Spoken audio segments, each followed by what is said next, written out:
Evet arkadaşlar, Ömer bir şey tutmuş. Beni çağırdı. Ona doğru gidiyorum. Bayağı da heyecanlı. Herhalde büyük bir şey tuttu.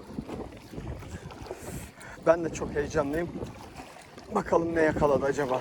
Oltanın ucuna bak. Bir saniye geliyorum. Evet bakalım.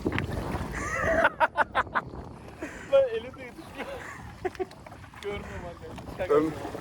Ömerciğim gerçekten büyük bir kefal yakalamışsın. Çıkardım. Sazan.